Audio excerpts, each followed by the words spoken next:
The Denver Nuggets are back in a game 7 again for the second time this season, third series in a row, and the 7th time in the Jokic Jamal Murray era.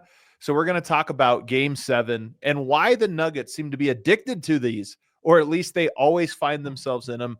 I got D-Line Co here. That's right, guys. I'm addicted to recording podcasts with you guys. Just over and over.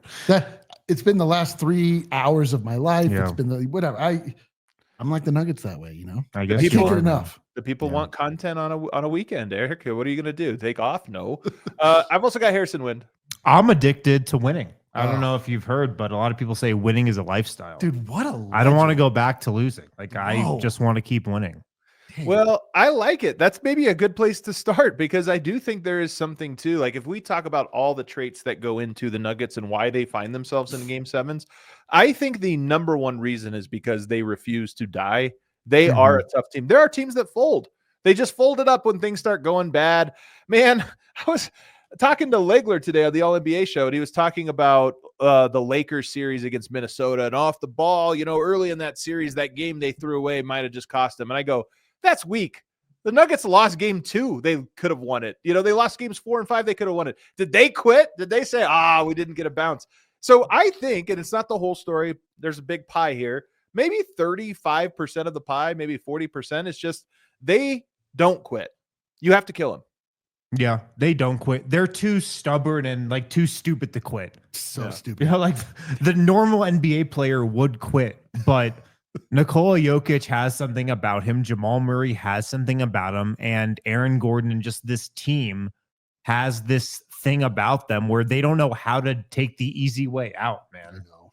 And it could be so easy, but they're like, nah, we're just gonna go back to OKC and keep this series going. And I'm so happy that it's just become the defining trait of this team. They don't give up, they don't give in. Like, it's so cool to be known as that team. The Nuggets nuggeting. Yeah. I feel like the most obnoxious part about this is that we have to constantly rediscover the things we already know about this team. Like we're like, so true. We like, forget them and then we find out about them again. Our whole thing is just learning and forgetting about the Nuggets over and over. Like, Right. We're like, is Jamal Murray going to be back in the playoffs? We're like, I don't know. Came in pretty out of shape. I don't think he's gonna do. Is Nikola Jokic going to rise to the occasion in this big playoff game? We're like, is just in general, every question about the Nuggets just gets answered the same way every time. Yeah. We know exactly what's going to happen. We just refuse to acknowledge it, which is probably good. Yeah. But they refuse to die, I think, is the biggest slice. The second biggest slice, and I really believe this, they're procrastinators. Yep. Yeah. They're procrastinators. I think the resiliency part of that a coin is slightly bigger than the procrastination part of the coin. But let's be honest, man. In almost all of the series we're talking about, including this one with the Thunder, there's one game when you're like, yeah, they just didn't show up tonight. They win game 1. It's like, awesome. You could go really get a stranglehold on the series. Nah, we'll lose by 40. It's fine. I know. Like last year against Minnesota early in that series when they just looked like they did in that game 2 for games 1 and 2 of that series. And you're like, who are these guys? Yeah. And then they get themselves back into the series and it's, they're the Nuggets. Like, this is what they do. Yeah, they are. This is another lesson we've learned about them over and over. I think we just kind of hope they're going to grow out of it. Yeah. Nope. I was looking at this list though of most game 7s played since 2018. Have you seen this list? No. Number 1 and number 2 are Jamal Murray and Nikola Jokic with 6. That number will go to 7 on Sunday. 7th game 7. Do you know who has played in the second most or is tied for the second most game 7 since 2018? I don't. Gary Harris. And Torrey Craig. What? They've played in 5 game 7 since 2018. That's tied for the second most in the NBA. Gary, I was not aware. This list is all Nuggets and Celtics. Yeah. I was not aware of Gary Torrey Harris. Craig and Gary Harris. I wasn't aware he'd been in the playoffs since he left Denver. He hasn't. Well, he has, but he hasn't played in a game 7. Oh my God. That's too funny.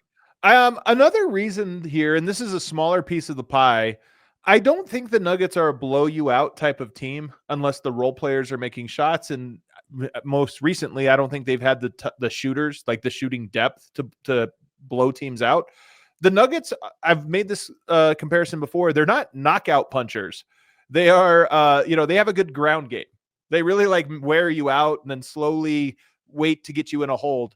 But they don't knock you out. So that means a lot of games go to clutch time, and sometimes you can lose those. Yeah, they're like the great Hoist Gracie, who early in the era of the UFC dominated with a Brazilian jiu-jitsu style. Yeah. It wasn't as flashy as a Chuck Liddell or one of those, the Iceman with the striking that would try and knock you out, get you in like a boa constrictor and just slowly make you tap. Yeah. That's what the Nuggets are. Yeah. I've never really made that Hoist Gracie comparison before, but how apt, don't you think? Very apt, man. It's actually we have made it before though. We've actually used, I think, that exact one. So, you're right. We don't learn anything. We just use the same metaphors. We just steal from each other and learn nothing. Yeah. By the way, I don't remember vote coining Mr. Nugget. I don't remember this. I think he did. He's single-handedly taken it. He did. He did, but we all made it a thing. But he coined it. He did. He did say it first. Yeah. We'll check the tape on this one because it predates DNVR with Gary Harris. But anyway, it doesn't matter. But yes, I think that's it. I don't know if there's another reason like that I can think of. I think it's those three and some kind of like amalgamation. But is there some other reason you think we're always here? Well, I think early in the Jokic playoff era, it was because Michael Malone never really liked to make adjustments early in the series.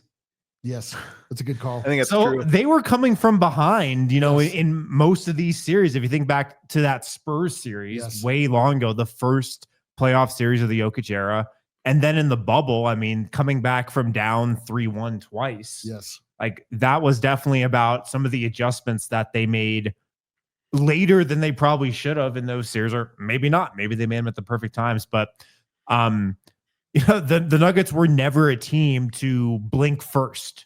Yeah. They would always wait for you to make an adjustment, and then they would make the adjustment after. I think that's so dead on. That was always the frustration with Malone, is that you wanted to make an adjustment faster, but the delight with Malone is he always made the right adjustment eventually. Yeah. And the Nuggets, and it would always be in time to still win the series, except for last year.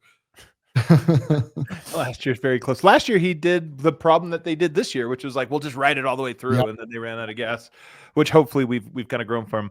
If we go through though now the history of Game 7s, the very first 4 series of the Denver Nuggets were Game 7s. First one, San Antonio. Awesome. And all I remember about that game, again, this is what sucks. Maybe it's just me and my horrible memory. You guys all know I have a horrible memory.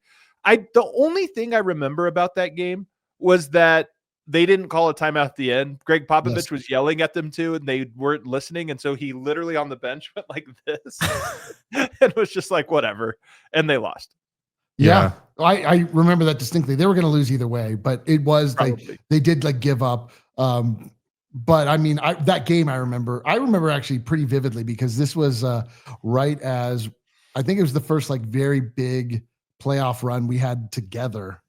When it was like DNVR was not a thing yet, but we were doing watch-alongs with the Denver Stiffs, and we were meeting people out at View House and stuff. And that series was crazy because it felt like very tenuous, but it felt like awesome because Jokic had that 40-point game, but they lost. And Jamal had that was the first instance of nuclear playoff Jamal, where he showed up. Not the game, but the series, yes. But it was an afternoon series. It always is a Game 7 afternoon series. I remember it was a warm day. It was beautiful. I remember it all. Well, what I remember about being at the View House, we were partnering with the Nuggets at that time at Denver Stiffs to throw the party. And what I remember is there was just a bunch of people playing cornhole, and I was pissed. Like, guys, this is Game 7. It's a great game. And they're like, can you guys move out the way? I have a good shot here. No. The worst part was that I was up because they had a big inflatable screen. We were watching it outside on the bocce lawn, or the bocce / cornhole lawn. But they had like cabanas that people were in. And there's no way there was game sound, was there? There was game sound. Oh, but wow. I was like, okay. I was up trying to watch the game, and a guy in his cabana was mad at me because his view is obscured. I was like, this sucks. Yeah, I was like, we should form a company to make sure this never happens. That's exactly, honestly, not, he's joking, but that's actually not a joke. I also remember that game, CJ McCollum having 37 points, 17 of 29. It was such BS. We had Torrey Craig, our lockdown specialist, who we all were kind of always annoyed with. We loved him, but we were always annoyed with him. And in the biggest game, you're like, you can't guard CJ McCollum. That's the guy that's going to drop a 40 piece. And it was the game in series clinching shot that he hit. I mean, I'll never forget it. It was what, like a 2-point jump, 2-point jumper. It feels like right around the foul line. Yeah, he split the defense, threw it right through him, went to it, grabbed it, put it in. And that was another one. The Nuggets were up 20 points early on. And all of a sudden I mean, the Nuggets. That's when the Nuggets nuggeted. That was the Nuggets nuggeting. But that was, I remember very distinctly, the Nuggets got out so far ahead that the game started to be officiated differently. We got like the Mario blue shell, where all of a sudden, like, they weren't calling anything, then they started calling everything in the favor, just in general. And the Trailblazers benefited from it greatly because that was whatever. That sucked. I hated that game. And then I remember we were all getting in fights online. I had to tell Vote to stop fighting with Gil. We were all just like, spitting out. Yeah, we were crashing out. We were Colfax mode. That one, so those are the first two. The next year you come back and you got the most memorable Game 7, in my opinion. And that is the bubble first round 3-1 comeback, Game 7, which was an all-time Jokic game. Everybody else sucked. Jokic was incredible. He had 30 points, 14 rebounds, 4 assists, including the beautiful little jump hook over Gobert to kind of go ahead. So that one's very memorable, but also memorable, the score, 80-78. What a game. Oh. Jokic had 30 of 80. 30 of the 80 points. The one after that, also very memorable because of how awesome it was. The Nuggets trailing by 15 points for the third straight game and then coming back to win it. And it came back just in an avalanche. I mean, the 28-18 in the third quarter, 22-15 in the fourth quarter. That, we talk about the Nuggets not living haymakers. That game was a Game 7 haymaker, man. They beat the hell out of them in the second half. Which was it, that game or the previous game where they flashed to the girlfriends dancing? I think that might have been Game 5 or 4, like earlier. That's when is when the series changed. When they you don't think it was when Paul Millsap and Marcus Morris got into it? Girlfriends dancing cam. Oh, okay. That's when everything changed. And I also remember Kawhi Leonard looking confused because the Nuggets had just like knocked him to the mat, and he was like, you could just tell he was thinking, how did we lose this one? Totally. Hell yeah, man. That was a vibe sesh.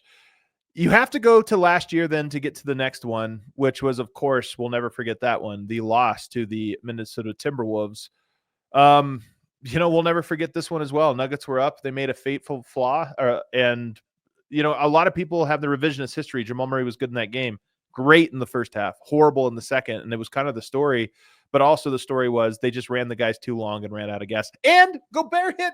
I still want to know the alternate history if he doesn't hit a 18-foot turnaround jumper, something he's never even attempted in his life other than that one time. The lucky, I'm not opposed to calling that the luckiest shot in NBA history. The souffle shuffle. A lot of people have called it that as well. Yeah. And this is why, again, we don't want to get ahead of ourselves. I hope the Nuggets win tomorrow night because I really do think it would be great for the Nuggets to get that monkey off the back. Like, there's some losses that stick with you longer than others. And that's one that I think sticks with the Nuggets where they would love to like wash that out. Because if you beat them this year, you can go to the finals. It's like you washed away your sin.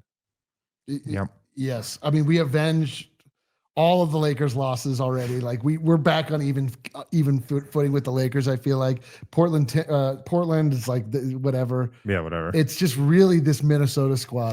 That's the real. We got that in front of us. In Golden State, but I mean, we might not even have an opportunity to do that. No, they're dead. Maybe the weakest Game 7 of all of them was the last one because the Clippers just kind of died. Yes, right. Did. That was so unlike most Nuggets Game 7s that it was weird. But then again, they also died in the bubble too. So maybe we should have seen it coming. Kawhi Leonard 2 times in a Game 7 has just been like, we learned nothing. He's looked very confused.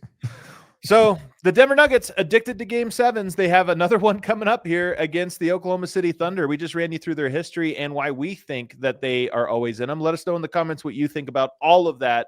And let us know how you think it's going to go tomorrow when the Nuggets head to Oklahoma City. Hit that like button on the way out.